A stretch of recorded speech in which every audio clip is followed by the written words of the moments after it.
so sneaky. I really hope we get his little ear. I could see it there, but we'll see.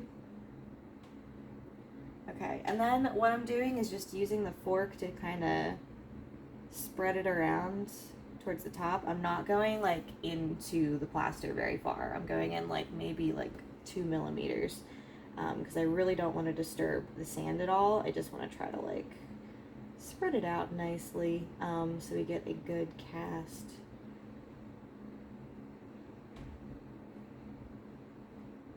Oh, I accidentally touched it. It's gonna be okay. Okay, I'm gonna call that quits. We're gonna leave it alone. Okay, so now I'm going to place this somewhere where it is not going to get bumped. Like I said, it's going to take probably about 10 minutes before it starts to harden, and then from there it's going to harden pretty quickly. So after about a half hour, it should be fully cured. If you want to be on the safe side, you can always let it sit for a full hour if you'd like. And I'm going to set a timer, and I will see you guys again in 30 to 60 minutes. Alrighty, you guys, so it is time to remove the lion from his den, I guess. This guy's been sitting for about an hour at this point. I checked him whenever it had been a half hour. I just kind of like touched it and it felt pretty much dry, but I decided to let it go for another half hour just to be safe. So it is time for the grand reveal. Take a deep breath. Let's come out. Please excuse my blue hands. Oh my gosh. Oh my gosh. Oh my gosh, look! Wow, okay. I definitely see a lion under there. It's a little bit dirty. So, since the plaster is completely cured at this point, we can actually go ahead and just rinse this under some water, which I think is what I'm gonna do to get all this sand out. You can also use a toothbrush to get the sand out of the like finer lines, but I'm just gonna go rinse this for now and come back and show you what he looks like. Okay, are you guys ready for the grand reveal? Drum roll, please. There he is. Okay, so I'm not sure if you'll be able to see all the details, but this guy has a ton of detail. I'm like wildly impressed by how well this worked. So he has little fine lines in his body to indicate little pieces of fur, like the whole way. Like we're talking like tiny, tiny, tiny little lines. He's got detail in his ear. He's got dimension in his face. Like I'm trying to like get this so you guys can see it because it is very impressive. Yeah, so this is awesome. I didn't quite get all of the sand out just because I didn't have a toothbrush to scrub it, but it's gonna come off pretty easily. Like I said, toothbrush will be good just because it has those fine bristles. You can kind of get into those little lines. Yeah, this is really detailed, really awesome. I'm very impressed. So, from here, you can go a couple different routes. If you're doing a figure like I am, or if you're doing a paw print or whatever you happen to find, you could glue a magnet to the back and use this as like a magnet on your fridge or on your locker. You could paint this. Any paint will work on this now that it's fully cured. I would recommend probably using a acrylic based, just because it is so smooth. You're gonna want something that's got some like stick to it. But other than that, you can paint this. If you want, you can get a drill or sandpaper or like a Dremel tool and go along the outsides and like clean them up a little bit. I have been studying prehistoric art recently, and this kind of gives me some like Mesopotamia vibes. So I'm gonna leave it just like it is because I think it looks really cool. But if you want to clean up those edges, that's something you can definitely do. Just be careful, and if you're using a Dremel tool, you need an adult help for sure. So that being said, I am going to use my little lion as a cute little paperweight on my desk, just as a little decoration. But you can, I mean, get creative. You can think of some other ways to use them, then by all means do so. So yeah, that is how you do an animal print cast. And now you have your kinetic sand still, and all of the plaster pretty much is out of it. There's a little tiny bit left in there, but I'm not really worried about it.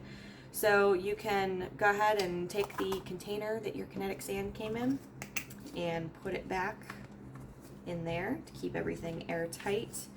And you can either keep the kinetic sand to like, you know, like just play with or whatever, or you can use it for a mold, for another mold in the future. So the choice is up to you. All right, so that was it for this week's program. Just as a heads up, the activity badge for this week on Beanstack is called Tail a Bug. And what that means is you are going to find an insect or an arachnid outside, and you're gonna follow it around for as long as you can, really. And then your objective is going to be to reflect on that experience, whether it's through writing about it, drawing about it, or even if you just want to film it while it's going on and make like a little mini documentary short film, you can do that as well. Very open-ended, whatever you guys decide to do. And that being said, I hope to see you guys next week for next week's program.